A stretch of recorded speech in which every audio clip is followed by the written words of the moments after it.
Now, gentlemen, we're actually allowed in this panel because they're on older products to talk about The Princess Bride, Nightmare Before Christmas, Cats, The Wheels, all of these great shows they've been on. So we can ask you, the first question I always want to ask is, how's your convention been so far, Ken? It's been great. Crowded. Yeah. Good. And steady. Chris, you see anyone you like out there? They're nice to you? It's been great. You guys have been fabulous, by the way.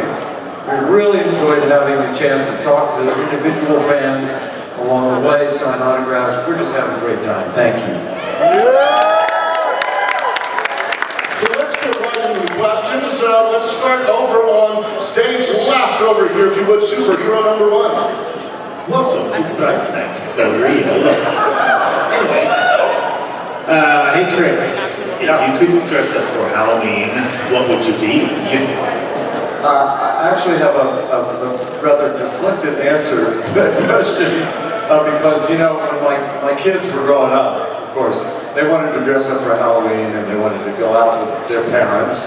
And I always would say, I'm sorry, I'm not dressing up. And they would wonder why, and I said, because I dress up for a living, right? So it's not like it's a special event for me. So I don't really have a fantasy of who I would dress up as, quite frankly. I do remember once, my ex-wife asked me to go to a Halloween party with her, and I dressed up as Elvis. But that was a long time ago when I looked more like Elvis. Next question is on the other side in the green check pattern. Hi, I was wondering how it was to work together. We actually never got to work together. Never did. Isn't that interesting? I recorded alone with no one other than the director and the musical director. But Chris and I never worked together at all. Can you believe that? We've really actually gotten to know each other really well doing these cons, and we just have a great time together. Ken is the best. Oh, Chris is the You have something growing out the side of you, miss. Oh no, not another one. My name is Mary, and what is your favorite holiday?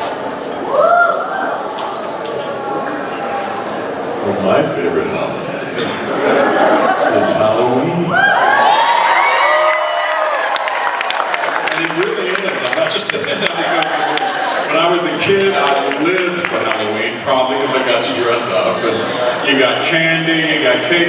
And at my grade school, they always showed a movie on like the second half of the day of Halloween. So they would show The Incredible Shrinking Man and, you know, Attack of the Tarantula or something like that. So I love Halloween. I think my favorite now, when I was a kid, definitely was Halloween. But now, as a grown-up, it's Thanksgiving. We got a few people for Thanksgiving. Because it's the time when all the family gets together. I have 3 kids and a stepson, and I have 9 grandkids. And we invite everybody in the family, including the parents of my in-law, that is my children's wives and husbands. So we end up with 30 people at Thanksgiving. And we all cook together. I grew up in a restaurant, so I cook a lot. And I do a podcast, by the way, about food. Where can we find that podcast, Chris? At ChrisSarandon.com. Where you can find all the episodes. And the reason why is because I grew up in a restaurant. My dad owned a restaurant in a small coal mining town in West Virginia. And so I was around food all the time. And also I'm Greek on both sides, my mom and my dad. So there's a lot of cooking at home, cooking at the restaurant. And so whenever my family gets home, and I have a son who's a trained chef, who went to the French Culinary Institute, both my daughters cook. So when we get together, it's around food. And food is Thanksgiving, right? Yeah. Okay, that's the one for me. Great question. Now, Halloween is my birthday, and I'm Disneyland's official magician, so on Halloween night, I'm performing at the Boogie Fest. We have another celebrity.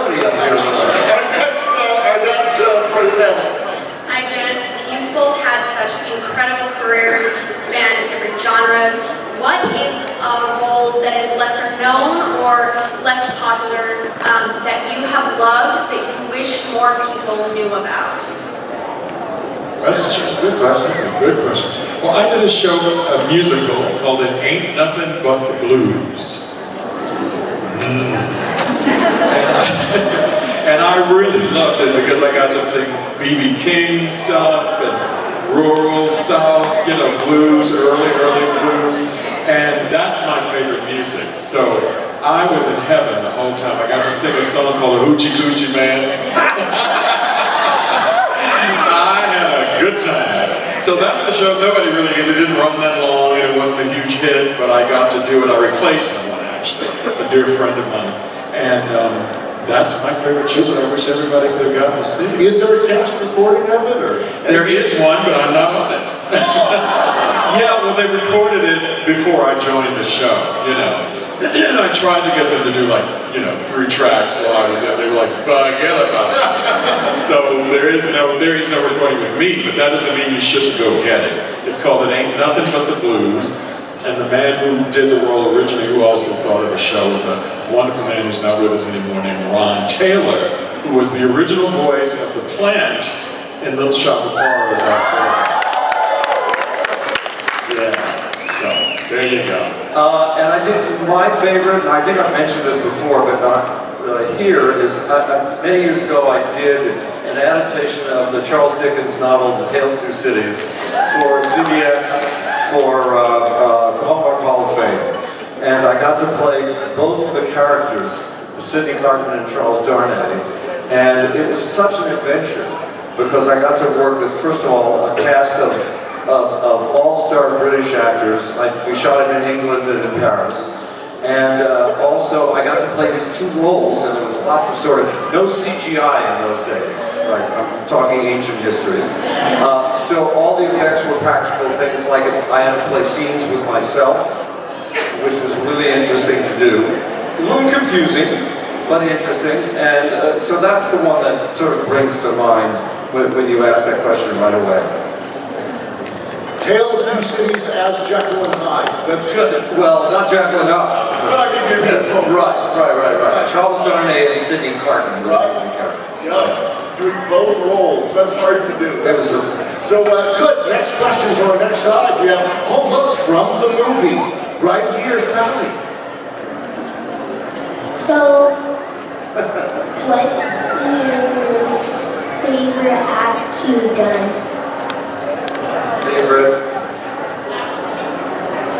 Favorite role?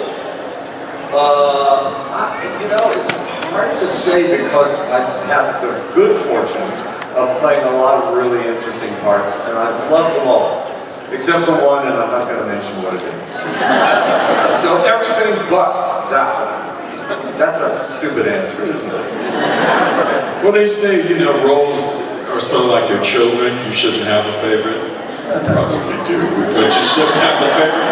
And I don't really, every one I've done, and I've been fortunate to do things I really loved and enjoyed, but each one had a different thing to it for my life, different times in life, different characterizations.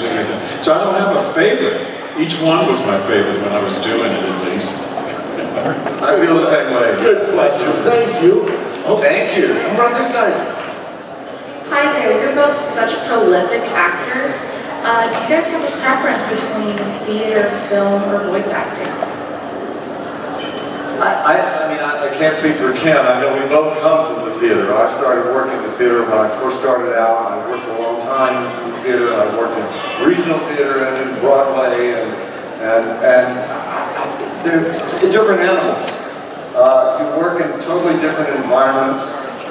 One of the things, it's interesting to me that one of the things that I love about doing Comic-Cons is that when you're in the theater, you have an audience that feeds you, that you interact with, that you synergize with, because you're feeling what's going on in the audience all the time. If you're on a long run of a play, for instance, which both I think Ken and I have done, it's different every night because of the audience. It's not the same when you're doing television and movies. So it's much more of a sort of isolated environment where you're just working with a group of people that are making it, right? So wonderful, one of the wonderful things about the Comic-Cons is that we get the chance to see what the audience is feeling and experiencing when we talk to you guys. So it's a gift for us. So I don't have a preference. Now particularly, I did for the theater because I get to talk to you guys about the movies.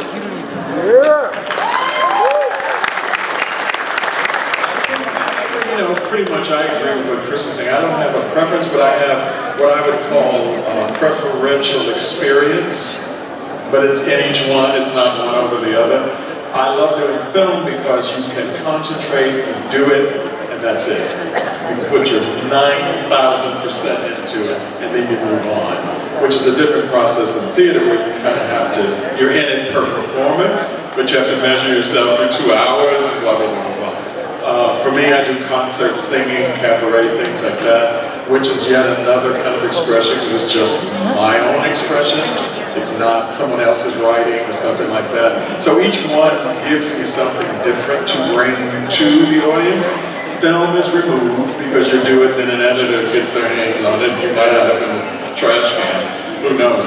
But theater to me is the most immediate because, like Chris said, we get to feel what the audience is experiencing maybe immediately. Thank you. Live audience is another cast member, just like how all of you are adding to today's story. That's right. Sally, thanks so much. For the 30 years, and if you guys can do each a little snippet of part of the movie, just like impersonation, or you're not able to. Because of the strike right now, they're not allowed to do one of the lines. I'm so sorry. They can talk about the film, but they can't. And also the material itself is, I mean, I know a lot of people, and as you should, you may be recording this, and the recordings get out, and they get, they're disseminated, and it gets us in trouble. So, we can't. Big trouble. Yeah. And then this one's for Ken. Are you going to be with Danny Elfman at the end of October? Sorry, what? Choose. Are you going to be there with Danny Elfman at the end of October? Yes, but you didn't hear it here. Let's come over here from the Haunted Mansion. Well, what they do is, just so you know, they do a rollout, they call it. The first thing they put out is, it's going to happen, and Danny's going to be there, and then they come back, and there's the special guest will be, and then they name who's coming. I say that with reservation from the theater. I'm always told, never announce anything until you've signed it. But so far, it looks as though I will be there. So anybody coming to the Hollywood Bowl, October 27th, 8th, and 9th. Very exciting, by the way. I've never been. I want to see one sometime. Okay, from this here. So when Nightmare came out, it wasn't like a huge hit, right? It kind of, it had some success, but it wasn't like the big Disney Renaissance films. But over the years, you have theme park attractions, you have, you're going to be in this concert, you have all of this culture, and that develops. When was the moment that you guys realized, oh, this is a big deal, like this has become a thing?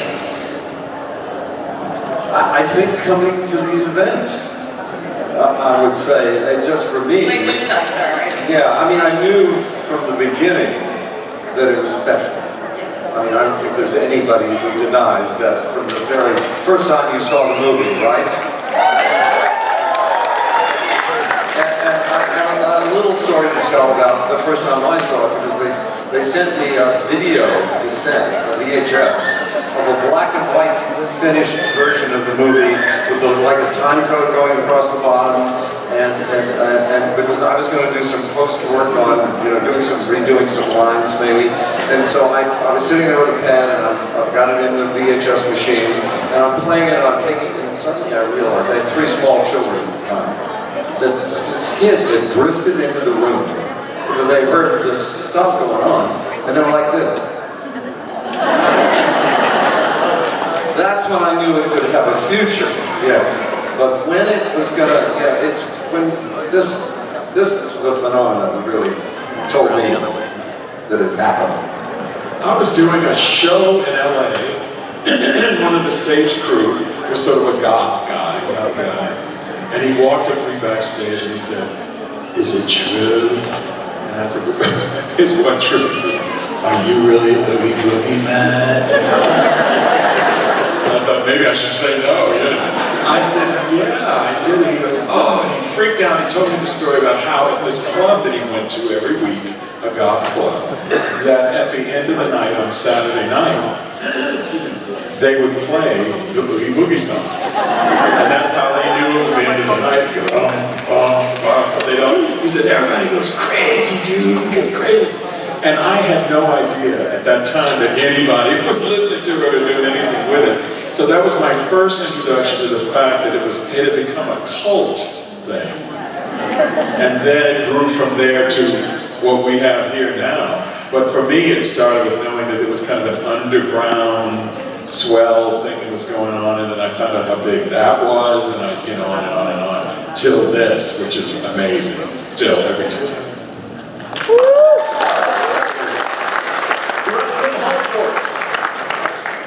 Hi, my name is Tanner. I'm absolutely huge fan of the band that I brought up with you guys. I mean, my wedding was Nightmare Before Christmas thing. I mean, like, it was just a huge thing for me. And, you know, I had 1,000 questions for you, but I have to say, I think the biggest thing for me was being able to share it with my kids. I grew up with it, and I absolutely love watching them watch it. And to be honest, I can't take this question away from my kid who's up here right now, so I want him to be able to ask me questions since he got to grow up with it just like I did. Go. So, go ahead, buddy. How was it to be Jack, and how was it to be Oogie Boogie? How was it? Well, that's a good question. When you go in to record the voice or the music, in Ken's case, and he'll speak for himself, obviously, but when we were doing scenes where we were speaking, basically you're in a room with the director, and you're going over the lines over and over and over again, but at separate times, because they animate to your voice. That is, they do the pictures to your voice, right? So I would go up to San Francisco once every 3 or 4 months and record a scene or 2 or 3. And as Ken mentioned earlier, we never worked together. But I did work one day with Sal, with Catherine O'Hara. And you just go over the lines over and over and over again. I'm sure you are all familiar with the process of how animation works. And that's what it was like for me, was to be in a studio with the director, and he would say, okay, try it this way, try it this way. All right, now, and he would give me line readings sometimes he would just say, give me 5 different readings of this line. And that's how it worked. Yeah, it was pretty much the same for me, you know. The only thing I can think about, I can remember saying what it was like, was the freedom. Because, you know, when you do theater, you're in a room, you rehearse, you try things, so it's kind of that same process, but this was much more intense and involved and so forth. And getting all of the inflections and flavor that they wanted, particularly into the song, because the song was sort of Oogie's cue as far as what he was outside of the song. So it worked kind of in a reverse way, in a way, for me. And getting to do that and then going, go further, go further. I was like, you really want me to go further than that? I went, yes. I went, yes. So the process was very freeing and very fun. And then whatever that was that they could use is what it became, the performance. Thank you for your question. Over here, I think, are you Captain America? What are you? It's from an anime. Ask your question. What was your favorite character to play? What's your favorite character to play? Yeah, I'm curious that you want to tell us. I think it's the same thing we were saying, what part did you love the most? For me, I don't have a favorite character. Each of them was very different, knock on wood, thank you, goodness. Very different, required something different from me. I played a lot of green things. I played a lot of hairy things. But tried to bring humanity and feeling to them. So I would say if there's anything I have to say, just trying to play a normal thing that isn't an animal or something has been Let me interesting. change the question a little bit. What would you like to play? Is there a stretch character you'd like to play, or a character that you're normally play? What if there was somebody here who hits the jackpot and they want to cast you? What's something you would like to embody? And you actually mean that we could tell them? Yes, yes. Good luck. We're going into fantasy. We're hired guns. Yeah. You know, basically, it's what's available. There are a lot of people out there, well, not a lot actually, there are a few actors and actresses who get cast just on the value of their name, right? Generally speaking, I mean, I can speak for myself, I've always had to earn a role. There aren't very many times in my life where I haven't had to audition for something. I had to audition for this movie, for Nightmare Before Christmas. I had to audition for Princess Bride. Fright Night I did not have to audition for, but basically that's the way it goes most of the time. So if you could be anything, Ken, is there anything you'd like to have be? No, I can't think of anything, honestly. Can't either, because actually. what I would say is now that I've gotten older, when I was younger, I played older all the time. Now I don't have to, you know, when I played, for instance, in Cats Over Deuteronomy, I was 27. Well, now I'm not. So if you don't know, Ken originated the role of that wonderful bass character, right? Deuteronomy. So we have that. So what a wonderful role to play. But yes, played older when he was young. Let's go back to questions. Over to this side. My question, I'm sure almost everyone here follows TV tropes, and the one in particular, it's kind of for Ken and also kind of Chris, is that, well, Ken, some people might think of him as might think of you as the big-lipped alligator moment, because you were the moment. But my question would be is, you know, that's what people would like to think, but what would you like to sort of feel that you have added, if not the big-lipped alligator moment, what would you like people to Well, I think, again, as I said, there are many roles I've been able to do that I love and have loved doing. But I think it's hard to not have this be the role of Boogie Boogie in Nightmare Before Christmas. Not be the one, because look at how it's influenced people.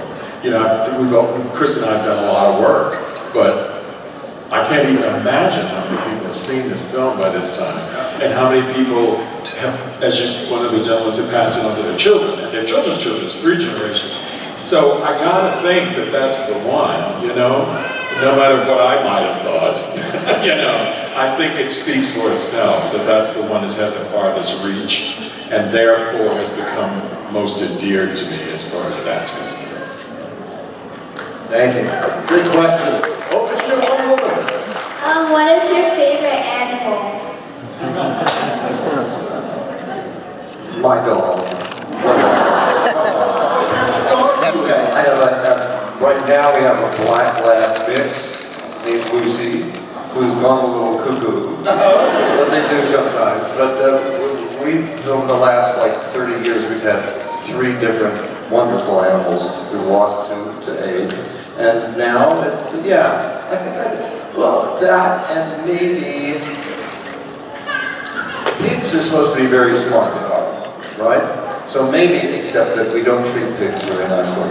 We don't treat them like we do our dogs. So I'm going back to the dog. Dog. Ken, favorite animal? Yeah, I'm not around animals much, but I think I'm fascinated with sheep. Well, because they provide, right? They provide wool, so there's that. Yeah, they're very versatile, and I love seeing them. You know, when you see a flock, they're very peaceful. We count sheep to sleep, you know? So I'm very fascinated with sheep. Have never really been around them much, but I'm very fascinated with them. So I guess I'd have to say maybe that's my favorite. Ken will be retiring to New Zealand with sheep. Okay, cool. All right. So in the movie, we get to explore Halloween Town and Christmas Town. but there are a few other holiday towns. What holiday town would you like, if you could, would you like to explore and see? Passover town. I'd like to go to Pesach town. It's a good town.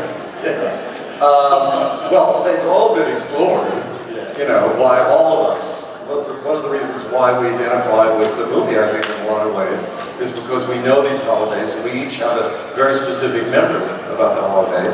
I think you guys obviously feel strongly about Halloween, right? And to a certain extent about Christmas. I remember when I was a kid, Easter was a really big deal. I grew up a Greek in a Greek household, and that's a big holiday for the Greeks. And the food, again, it's a lot about food in my family. What was the question? If you go to the forest, like any tree of any holiday, which one do you want to go to? I think the Christmas and Halloween I would pick as well, anyway, because I think they're the most universal. I mean, you go outside, I remember being in England and going, so what are we doing for Halloween? And they were like, we don't celebrate Halloween. And I thought, what do you mean you don't celebrate? They do now, interestingly enough. They do now. And they're huge fans of it. We got to do concerts at Wembley in London, and I was floored by how many people are into Halloween over there now. But Thanksgiving is only an American holiday, you know what I mean? So there's so many different versions of some of them. Christmas and Halloween, if you will, are the two that I think are most accessible to people now. So, Nobody chooses President's Day. They don't want to go that way. Let's go over here. Mrs. Wood. Hi, I was just wondering, Chris, what kind of dog do you think Zero is? And Ken, if Oogie Boogie could have any kind of pet, what do you think he would have? All right, first of all, what was What? Oh, it's Zero. Oh, Zero is a very unique breed. Ghost dog, right?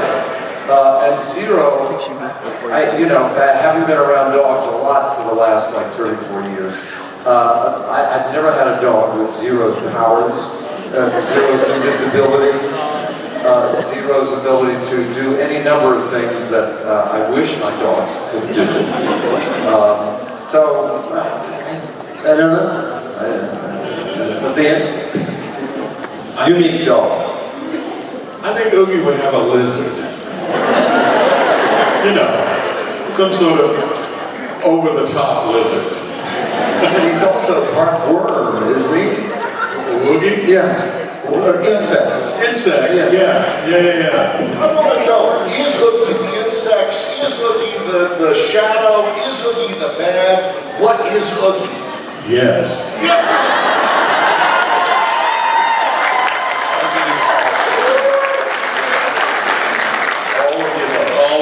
Like asking Robert Frost what is snow. Okay. Okay, this one is for Chris. Did you wish you could sing at least almost as good as Ken? So Danielle didn't have to sing for you in the movie. Now, Elfman, I want to point out, Elfman wanted to be the singing character, so I don't know that he got a choice, but she wanted to know, are you a singer? Do you sing? Do you wish you would have sung the role? I don't wish that I would have sung the role because I think Danny's brilliant doing singing. First of all, and secondly, I do sing. I've done 4 Broadway musicals. Yes. But I don't wish that I was Jack's singing voice because Danny's incomparable.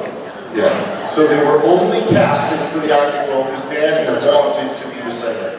Over here, please, if you would. You're up at the microphone. Hi. How do you, can you look at me for this question? Okay. How do you like this Generation 6 Pokemon, Greninja? Cool. Absolutely. Thrilling. My most favorite ability of this Pokemon is Battle Ball.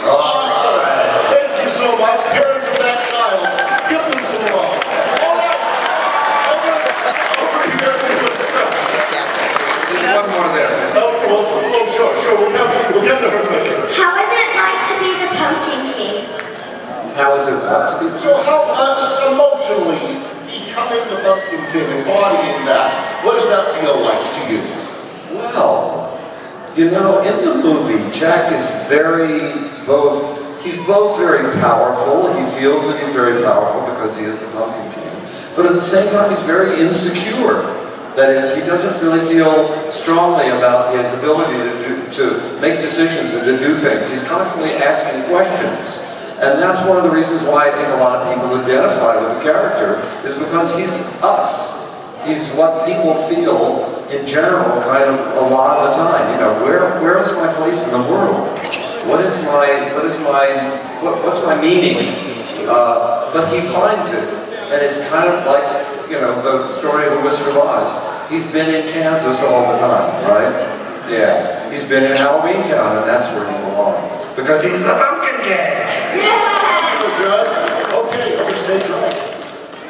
For Chris Sarandon in Fright Night, what was the backstory you had in your head for the woman in the painting that looked like Amy? Who was she? Well, it's interesting because that didn't exist in the original script. And one day I went to Tom Holland and said, wouldn't it be interesting if not only is he attracted to Amy, but also that she's an echo of somebody that he knew in the past that he was very much in love with? And Tom immediately went, oh, what?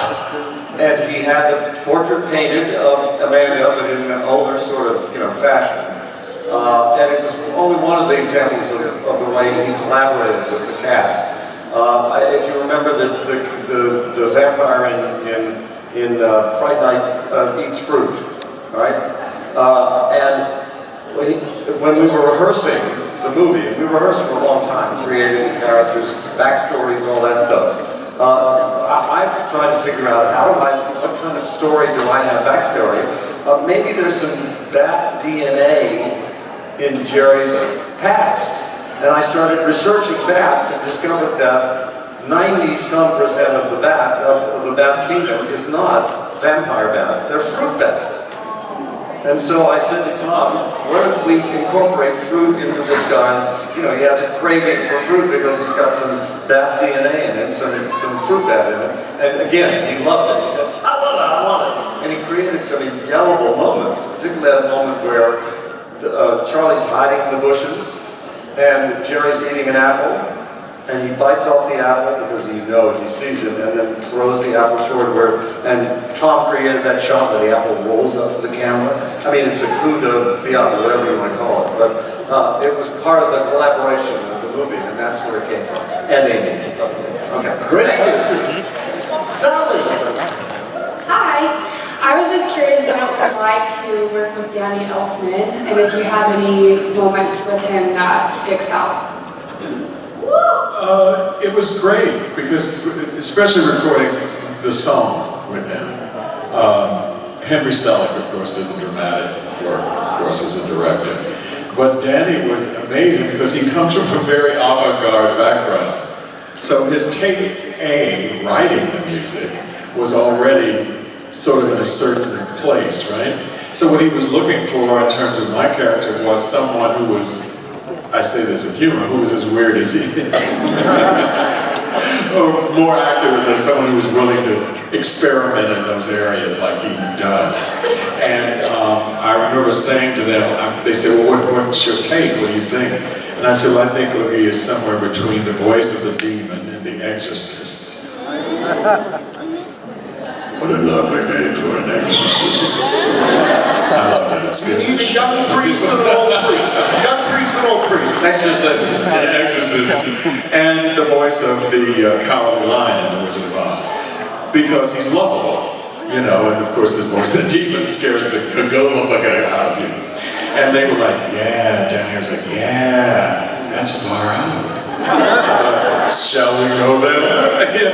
And we did. But it was great working with him that way because he was on point for anything I wanted to do as far out as I wanted to go. Great job.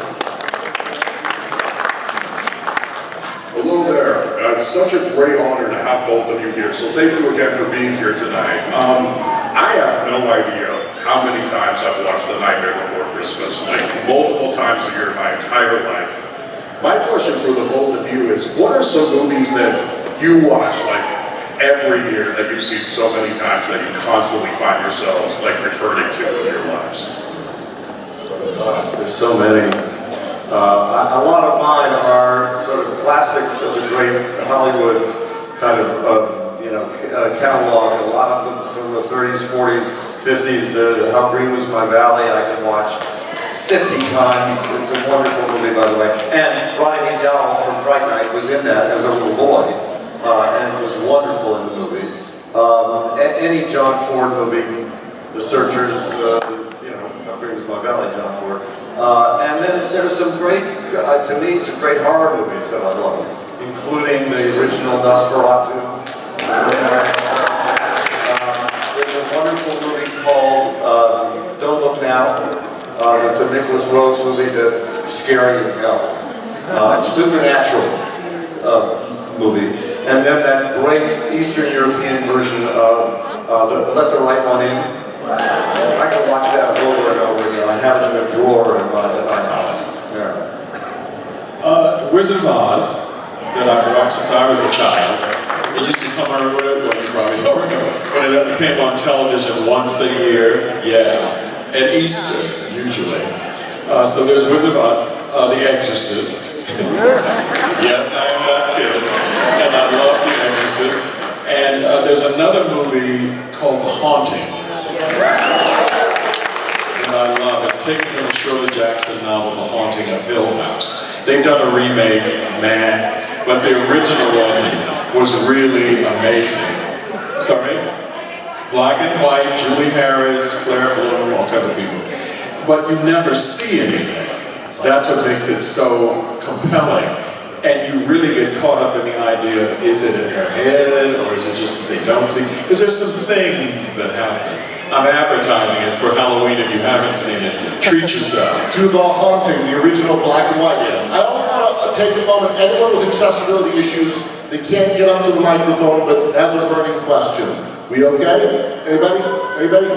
Good? Okay, let's get over to the little girl over here. Hi, I was wondering if you could have any other career than what you were doing or what you've done in your past, what would it be?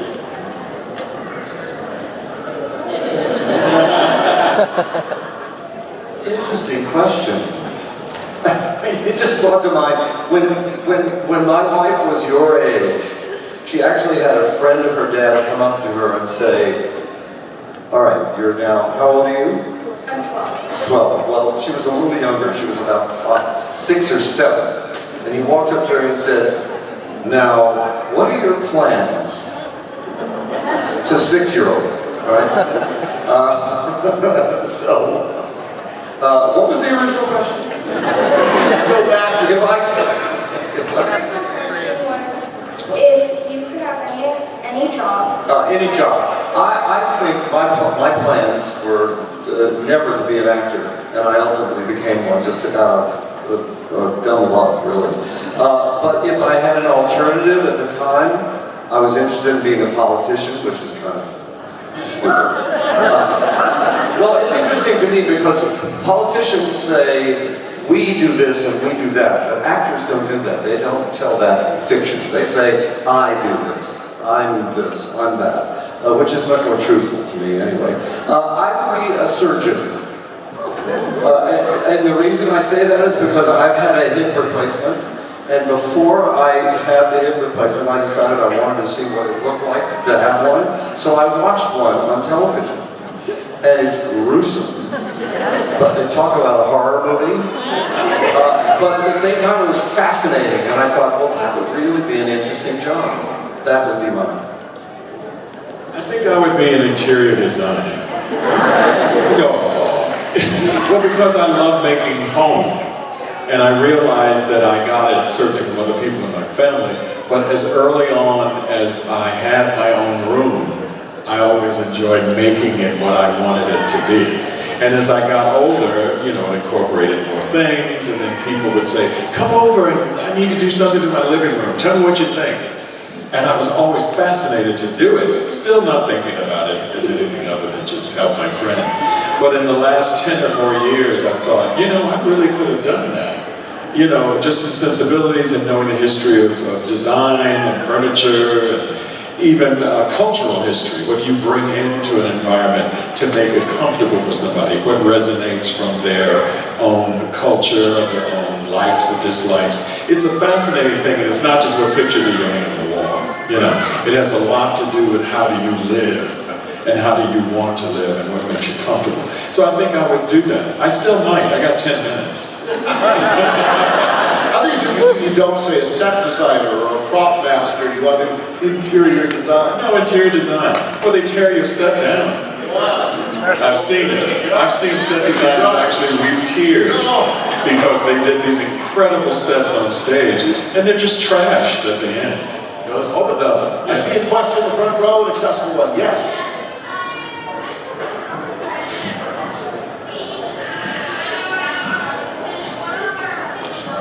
Chris, have you seen the Disneyland Jack Skellington, and what is your opinion on that costume? I have no opinion because I have not seen it, but I have just finished recording a new stage production, live stage production that they're going to do at Disneyland, or not Disneyland, in Hollywood, at some theater, anyway, but a live theater with a big Jack puppet, like, 10, 15 feet tall, and then with human characters in the play. I don't know what the play is about, but I do know that they're doing a live action version. So that's the only thing I have an opinion about it. It seems like it's fascinating. Ken, what do you think about the Oogie Boogie night at Disney's Halloween? Oogie Boogie Bash? It's amazing. And I don't say that, I recorded, of course, the things that are there, that are Oogie's voice and so forth. But going to it, I was blown away. I had no idea what it was physically. And it's the basic stories about, I think, if I'm not wrong, this little girl wants to dress up for Halloween. And she asks Oogie to help her decide what are the villains that might be interesting. So all the villains get to make a show of themselves and so forth, and he takes her through the adventure.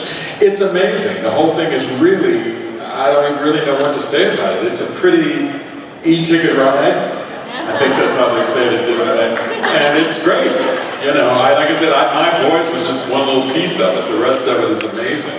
But as you enter California Adventure, it's yours. Okay, we have less than 10 minutes, so we're going to do a lightning round. What that means is to try and get through as many people as possible. Ask your questions short if you can, and we'll answer quickly. We have to answer quickly, too. Yeah.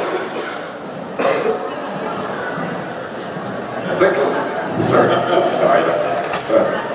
If they did a live-action remake of Nightmare Before Christmas, would you rather revisit the role yourself, or who would you rather play your role?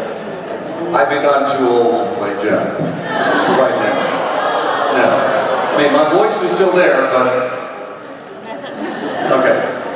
Well, I think because whoever's doing Oogie would have to be in the costume, I should do the voice.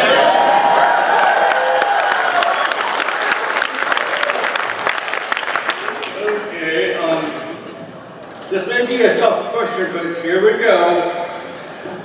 Have either of you ever had regrets about the fate of your characters, Chris in Princess Bride and Oogie Boogie in Nightmare Before Christmas? Do you have regrets about how your character ended? I do not. No. Because I don't think he's ended. And I don't think Humperdinck is ended either. In fact, I know that they tried to do that. William Goldman tried to write a sequel to The Princess Bride, which he was going to call Buttercup's Baby. He was never able to complete it, but my suggestion was to call it Humperdinck's Revenge. Over on this side. What is your guys' favorite scene in Nightmare Before Christmas? Boogeyman, you cannot pick your song.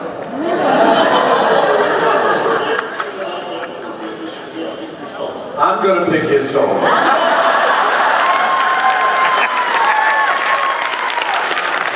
The three Draculas, I call them. Those three little guys who sing sort of in a minor key and they just sort of show up. Yeah. I love them. Every time they come on, it's just like... All right. Hi, my name's Alexa, and I actually had a question about The Princess Bride for Chris. So if you're challenged to a duel, who would you rather take on, Wesley, Andre the Giant, or Inigo Montoya? None of them. too much of somebody who knows better than to get mixed up with people who are better than he is. He's very smart. Good question. Over here. So do you think the Easter Bunny actually made it back to...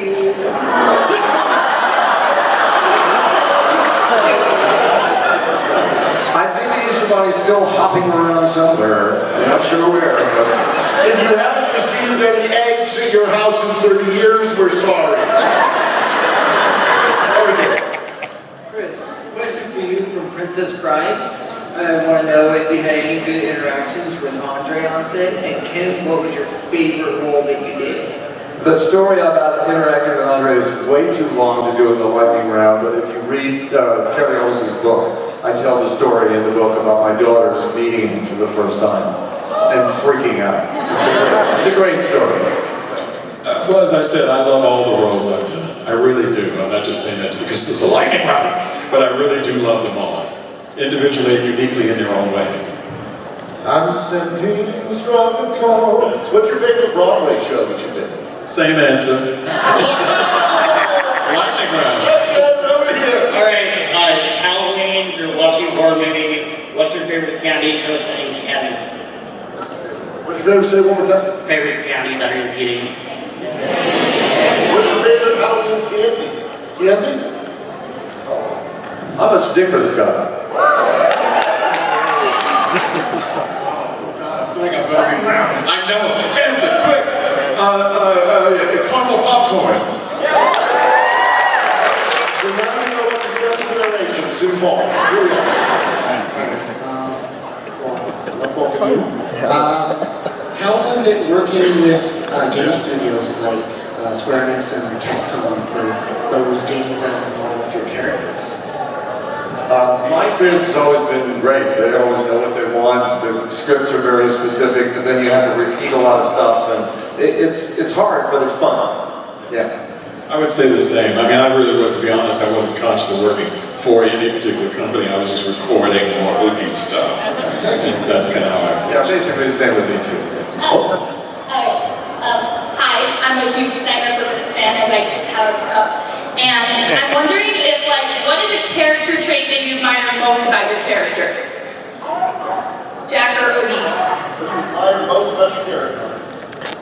I just think the fact that he continues to seek, even though he has a position that's, entrenched. He's he's the Pumpkin King. He wants more. He wants more out of life.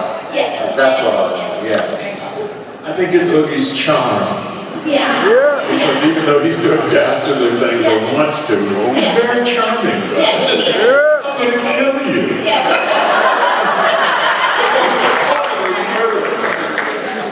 How do you find your characters' voices? Mine was dictated to a certain extent by Danny's singing, because Danny's singing was recorded first. But once I found it, it just seemed to kind of occur, and we kind of, also working with Henry Selick, we found it together. As I mentioned, mine was a combination, not only of The Exorcist and Cowardly Lion, but also Cab Calloway, who was a very great singer. Yeah, that was a lot of influence for the song, which Danny's a huge fan of that period and St. James Infirmary and stuff like that. So I threaded him through the spoken lines as well. All right, up next.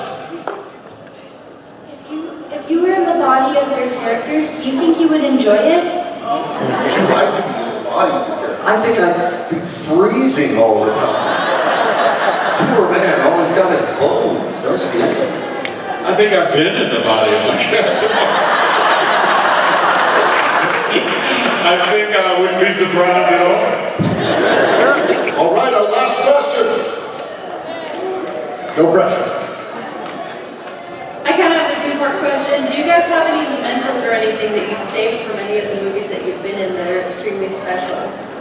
Have you taken anything from set? Have any mementos? I've been given, I have 4 of the Jack heads. I have the blackboard that Jack tries to work everything out on in my house.